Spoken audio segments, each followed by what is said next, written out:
Hello guys, welcome back to the study. और आज की क्लास में करेंगे हम बहुत ही मजेदार एक मॉक टेस्ट। ठीक है, मजेदार मैंने क्यों बोला भाई? एयरफोर्स वालों, नेवी वालों और कोस्ट गार्ड वालों, और खास करके कोस्ट गार्ड वालों जरा अच्छे से पढ़ लो, क्योंकि आपका एग्जाम एयरफोर्स नेवी वालों बच्चों से पहले होगा। ठीक है, अगर अलग अलग बच्चे तो नहीं है, सेम बच्चे हैं, बट फिर भी मैं बोल रहा हूँ कि जरा अच्छे से पढ़ना इस मॉक टेस्ट को, क्योंकि इसमें टोटल 15 क्वेश्चन है।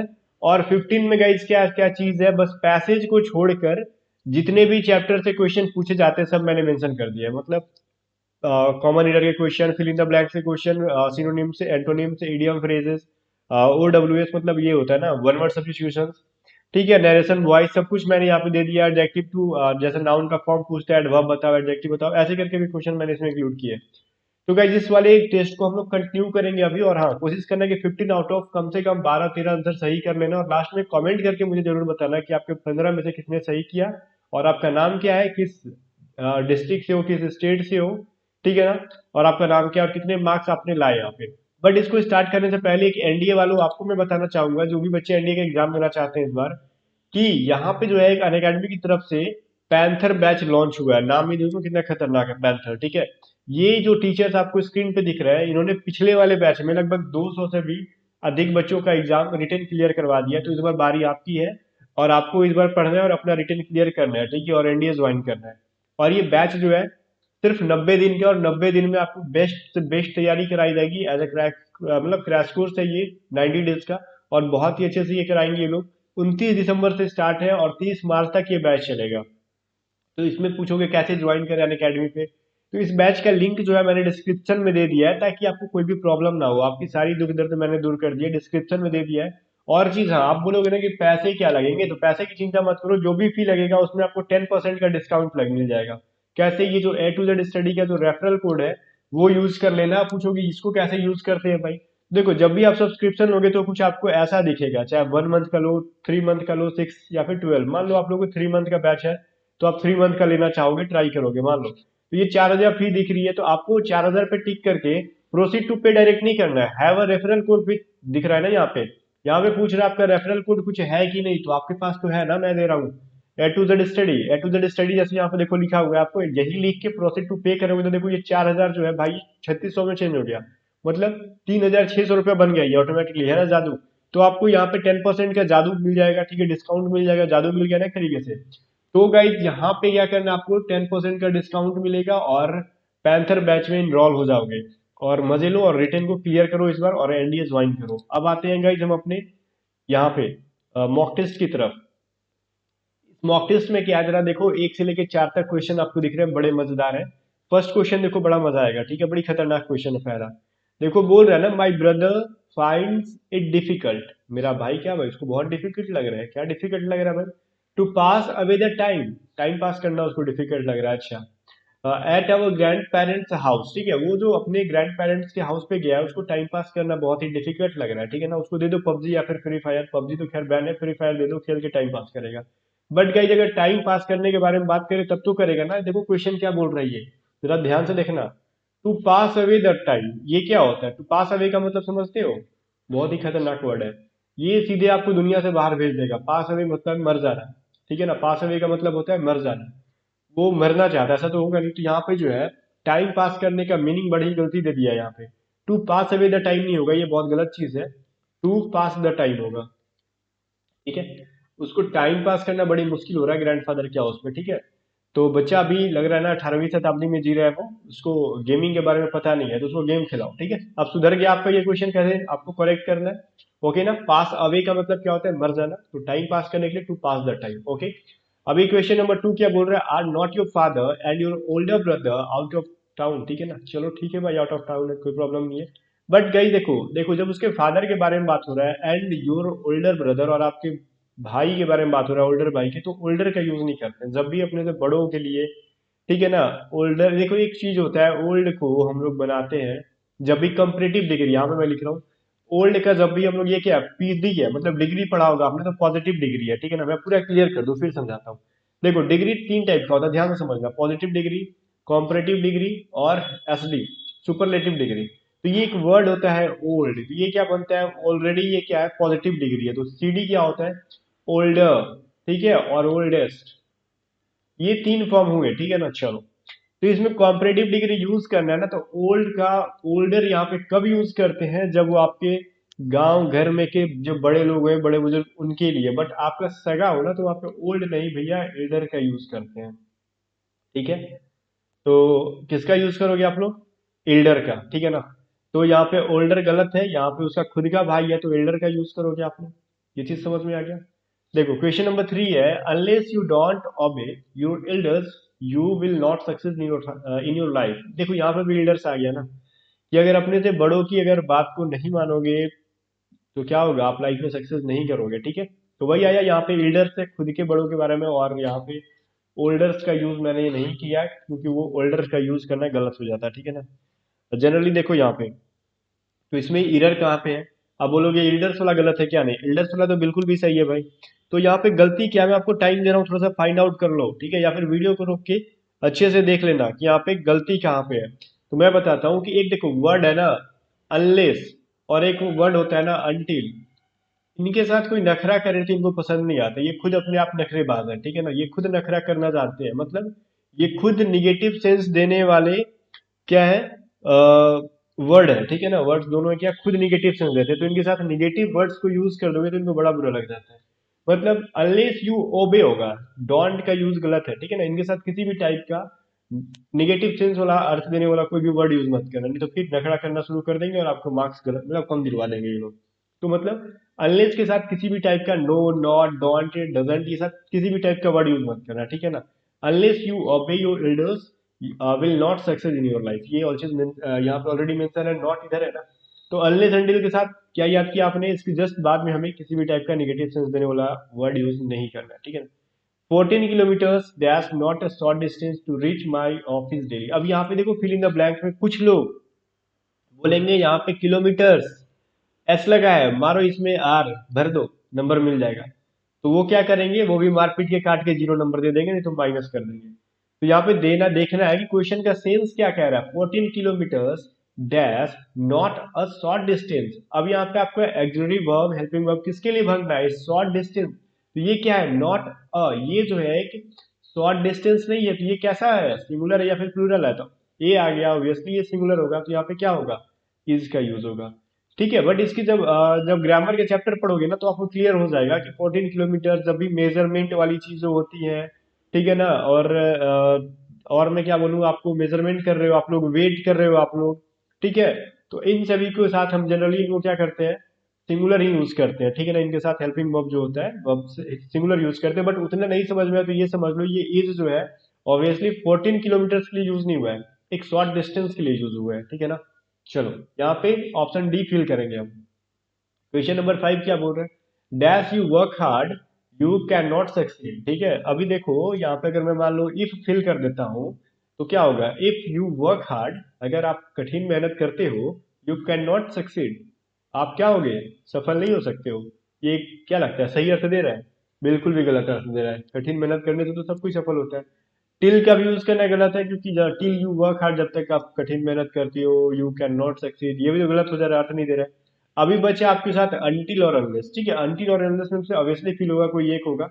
देखो यहाँ पे अनटिल और अनलेस दोनों का मतलब अर्थ क्या होता है, जब तक तब तक के अर्थ में होता है। ठीक है, जब तक तब तक तब तक, ठीक है ना, जब तक कि नहीं तब तक नहीं, ऐसे करके अर्थ होता है इसका। ठीक है ना, तो अगर मान लो मैं अंटिल फील करता हूँ, अंटिल यू वर्क हार्ड, जब तक आप कठिन मेहनत नहीं करते हो, मैंने बोला अंटिल अनलेस क्या होता है, दोनों निगेटिव सेंस देते हैं।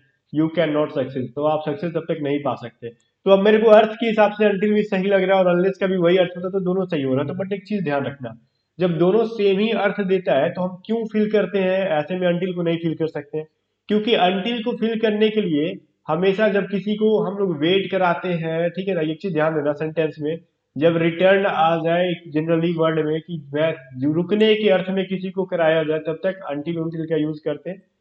बाकी अनलेस का यूज करते हैं अदर में। ठीक है, तो आपको यहाँ पे देखो, यहाँ पे किसी का वेट तो कर नहीं रहा है कोई, कोई रिटर्न तो हो नहीं रहा है कि जब तक तुम यहाँ पे वेट करो जब तक कि मैं रिटर्न नहीं हो जाता, तब तक तुम यहाँ पे बैठे रहो जब तक कि मैं रिटर्न नहीं होता। ठीक है ना, ऐसा तो कोई सेंस दे नहीं रहा है, तो हम वहाँ पे अनलेस का यूज करेंगे। ओके ना, ये चीज याद रखना, अनलेस यू वर्क हार्ड, अगर तुम कठिन मेहनत नहीं करते हो, you can not be success या फिर यू कैन नॉट सक्सीड, तुम्हें सफलता नहीं मिलेगी या फिर आप सफल नहीं हो सकते हो। क्वेश्चन नंबर 6 है, we will go dash Delhi dash zone. ठीक है, अब यहाँ पे आपको प्रीपोजिशन डबल प्रीपोजिशन यूज करना है कि पहले में क्या करें। देखो, we will go dash Delhi, कहाँ जाना है भाई, दिल्ली जाना है, तो हम क्या करेंगे, टू दिल्ली इन जून, जून में जाना है। मैं सिंपली यहाँ पे फिल क्यों कर दिया, क्योंकि आपको कंफ्यूजन होगा ना, यहाँ पे कुछ लोग बोलेंगे कि हम दिल्ली में एट का यूज क्यों नहीं किए। जब बोलते हैं ना कि छोटा शहर होता है या फिर शहर होता है तो उसके पहले एट का यूज करते हैं। गाइस देखो, पहले तो दिल्ली ना तो कोई छोटा शहर है, फिर भी यहाँ पे किसी यहाँ पर रहने के बारे में बात नहीं की जा रही है, यहाँ पे जाने के बारे में बात की जा रही है। ठीक है, जब हम बोलते हैं ना आई हैव टू गो, कहाँ से कहाँ तक भाई, गो टू पटना, ठीक है ना, मेरे को पटना जाना है, कहाँ से, फ्रॉम दिल्ली, मुझे दिल्ली से पटना जाना है, तो जहां जाना है उसके पहले टू लगा, जहां से निकल रहे हो उसके पहले फ्रॉम लगा। तो फिलहाल यहाँ पे निकलने का अर्थ नहीं दे रहा है कहाँ से जा रहे हो, बट कहाँ पे जा रहे हो वो दिया है, Delhi, I will go to Delhi, तो मुझे दिल्ली जाना है इन जून, जून मंथ में। ठीक है ना, तो ये चीज क्लियर हो गया। ऑप्शन नंबर डी जो है करेक्ट आंसर होगा। क्वेश्चन नंबर 7 देखो, आई एम रेडी टू से इट एज हिज फेस। हम लोग बोलते हैं ना कि चलो मैं तैयार हूँ उसके फेस पे, उसके मुंह पे इस बात पूछा पूछी करवा दूंगा। मतलब बोलते हैं ना, जैसे एक इंसान आया दूसरे इंसान को बोलता, अरे वो तेरे मुंह पे तेरे बारे में शिकायत कर रहा था, तेरे को गाली दे रहा था, तो बोलेगा चल बे, ऐसा थोड़ी होता है, वो तो मेरे बारे में बहुत अच्छा बोलता है, तो बोलता है चल मैं तेरे को ले जाकर उसके सामने पूछवा देता हूँ ये चीज कि वो तेरे को गाली दिया है कि नहीं। मतलब ये बीच में आया था लड़ाई लगवाने, ठीक है। फिर भी जो बोल रहा था कि तो उसके मुंह पर मैं पूछवा दूंगा, तो मुंह पर पूछवाने या फिर सामने पूछवाने, तो ऑन हिज फेस होगा, ऑन होता है यूज यहाँ पे प्रीपोजिशन। ठीक है ना, चलो। अभी क्वेश्चन नंबर 8 है, similar word to detest. Detest का मतलब होता है किसी से घृणा करना, किसी से नफरत करना। नफरत करने वाला वर्ड कौन सा है, टू हेट। ठीक है, सिमिलर पूछ रहा है, सिनोनिम। बाकी सपोर्ट का मतलब पता होगा, सहारा। निग्लेक्ट का मतलब होता है किसी को मतलब नजरअंदाज कर देना। ठीक है ना, चलो अभी देखो नेक्स्ट क्वेश्चन देखते हैं, 9। Opposite word of dearth. ठीक है, डर्थ का मतलब होता है कमी। ठीक है, किसी भी चीज की कमी, तो यहाँ पे ज्यादा ज्यादा से ज्यादा होने वाली चीज का अर्थ देने वाला क्या है, देखो स्कार्सिटी का मतलब होता है क्या, कमी, तो ये तो सिनोनिम हो गया, तो ये तो होगा नहीं। एक्स्ट्रा वैगेंस का मतलब होता है बहुत ज्यादा महंगा या फिर बहुत ज्यादा खर्चीला इंसान। ठीक है, बहुत ज्यादा खर्चीला, तो एक्स्ट्रा एक्स्ट्रा वैगन भी नहीं होगा। यहाँ पे सफिशियंसी मतलब होता है पर्याप्तता, जितनी जरूरत है उतनी होना, सफिशियंट। तो यहाँ पे कमी का मतलब वो नहीं हुआ जितना जरूरत है उतना, उससे भी बड़ा बाप यहाँ बैठा हुआ है, अबंडेंस। ये बोलते हैं अबंडेंस का मतलब बहुत ज्यादा। ठीक है ना, तो कमी का उल्टा क्या हो गया, बहुत ज्यादा। तो अबंडेंस इसका करेक्ट आंसर हो जाएगा। ठीक है, अभी देखो राइट आंसर सी हो गया। अब ये क्वेश्चन है, a person who is always looking for fight, ये बोल रहा है OWS, बताओ मतलब वन वर्ड सब्स्टिट्यूशन। ठीक है, यहाँ पे वन वर्ड सब्स्टिट्यूशन बताओ। एक ऐसा इंसान जो हमेशा लड़ने के लिए तैयार रहता है उसको बोलते हैं बेलिकोस, लड़ाकू। ठीक है ना, लड़ाकू क्या बोलते हैं उसको, बेलिकोस मतलब लड़ाकू।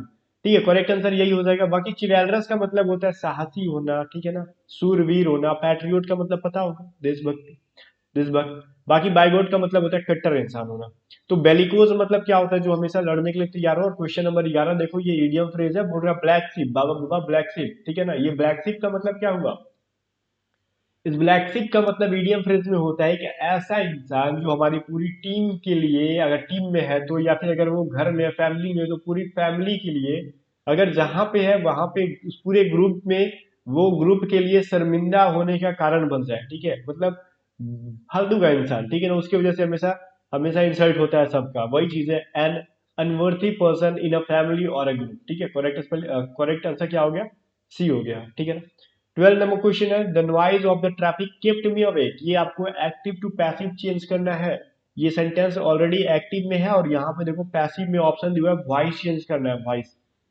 ठीक है ना, देखो क्या बोल रहा है यहाँ पे, सब्जेक्ट है द नॉइज। ठीक है, सब्जेक्ट है और ऑब्जेक्ट क्या है, मी, मुझे उठा देता है। ठीक है ना, मुझे। तो आई का देखो ऑब्जेक्टिव फॉर्म मी बना जब, तो इसका सब्जेक्टिव क्या बनेगा, आई, तो सेंटेंस स्टार्ट होगा आई से। ठीक है ना, तो अब ये मी के बाद क्या है, V2 है, तो इसमें हम लोग एक्सिलरी वर्ब सब्जेक्ट मतलब क्या करेंगे, जब पैसिव में तो वर्ड्स का यूज करेंगे, आई वर्ज। आई वर्ज से कौन स्टार्ट है, बी और सी। ठीक है ना, अब देखो अवेक है तो भी मतलब हेल्पिंग वर्ब वाज के साथ कुछ लोग बोलेंगे V4 का यूज करेंगे, बट V4 नहीं करेंगे क्योंकि पैसिव बनाते हैं तो हम किसी भी टाइप का हेल्पिंग वर्ब एक्सिलरी वर्ब के साथ V3 का यूज करते हैं, और अवेक का V3 भी अवेक ही होता है। तो ऑप्शन सी राइट है, आई वॉज केप्ट अवेक। ठीक है, या फिर यहाँ पे देखो ये केप्ट का क्या हो गया भाई, केप्ट ही बनेगा, I was kept awake by the noise of the traffic. ठीक है, चलो क्वेश्चन नंबर 13 है, the old women said oh I miss the train. अब उसको क्या हो रहा है, एक ओल्ड वुमेन है, एक औरत है, वीमेन पढ़ते हैं तो वुमेन में बोल रहा हूँ एक्चुअली, इसको हम करेक्ट जो है ना उच्चारण वीमेन कहते हैं, ठीक है। ये देखो उसने कहा ओह आई मिस द ट्रेन, अब उसको पछतावा हो रहा है, उस बूढ़ी औरत को क्या हो रहा है भाई, पछतावा हो रहा है कि वो मेरा मिस हो गया, ट्रेन मिस हो गया भाई। तो पछतावों की इंग्लिश में क्या बोलते हैं हम लोग, रिग्रेट, ठीक है ना। तो वही चीज बोलेंगे, the old women said with regret, वो पछता कर बोली that she had miss the train. अब मैंने आपको डायरेक्ट आंसर बता दिया क्योंकि मुझे पता है कि सारे लोग ये बना देंगे, क्योंकि नरेशन वाइज सब बना देते हैं। अब which is the correct spelling, इसमें से कौन सा करेक्ट स्पेलिंग है, पैरेलल, ठीक है ना। पैरेलल का मतलब होता है समानांतर, समांतर या फिर समानांतर बोल लो, समांतर भी सही है। जैसे ये एक लाइन जा रहा है तो इसी के जस्ट लाइन जो जाएगा ना, मतलब यहाँ से यहाँ तक की डिस्टेंस बिल्कुल भी बराबर हो यहाँ भी, उसी को बोलते हैं समानांतर या फिर समांतर। तो पैरेलल का राइट स्पेलिंग है ऑप्शन नंबर ए, ठीक है, बाकी सब गलत है, पैरेलल, ठीक है ना। अभी क्वेश्चन नंबर 15 है, adjective form of kindness. Kindness एक तरीके का नाउन है, ठीक है ना, दयालुता, दयालुता। अब इसका पूछ रहा है कि नाउन है ना, तो इसका एडजेक्टिव बताओ, इस नाउन का एडजेक्टिव फॉर्म क्या होगा। तो काइंडनेस का तो काइंडलीनेस होगा नहीं, इसका काइंड होगा, ठीक है, काइंड मतलब होता है दयालु, ठीक है। कैसा इंसान है, दयालु इंसान है, जब उसके बारे में पता चलता है तो क्या बोलते हैं, वो एडजेक्टिव है, ठीक है ना। तो काइंडनेस का क्या है, एडजेक्टिव हो, करेक्ट फॉर्म यही होगा, राइट आंसर यही होगा। I hope guys 15 out of 12 13 marks तो आपके आ ही होंगे, अगर जिसके भी 12 से 13 मार्क्स आते हैं, चलो ठीक है, आपकी प्रिपरेशन ठीक चल रही है, प्रिपरेशन मैं नहीं बोलूंगा कि ठीक चल रही है। जब तक 15 में से 15 नहीं आता यहाँ पे, क्योंकि एग्जाम में ऑलरेडी जाके मार्क्स कम हो जाते हैं, तो घर पे कोशिश करो full out of full marks लाने की। अगर 12 13 नंबर भी आए ना, तो समझो कि थोड़ी सी और प्रैक्टिस कर लोगे ना आप लोग, एग्जाम में रॉक कर दोगे, मतलब आपसे अच्छा कोई नहीं कर सकता। ओके गाइस, आई होप कि आपको क्लास में मजे किया, मतलब आज की क्लास में मजे किया आपने, पूरा पूरा मजा आया, मैंने तो अच्छा से इंटरटेन भी कराया आपने पूरे क्लास में। तो वीडियो को लाइक करना, कमेंट करके जरूर बताना टोटल कितने मार्क्स आपने गेन किया आज में, और निगेटिव मार्किंग करके, ऐसा नहीं कामचोरी नहीं, निगेटिव गलत भी क्वेश्चन का आंसर किया तो निगेटिव जरूर करना, ठीक है। फिर जाके कमेंट करना अपना नाम, कहाँ से बिलोंग करते हो आप, कितने मार्क्स लाए आप। ओके, चलो मिलते हैं नेक्स्ट वीडियो में।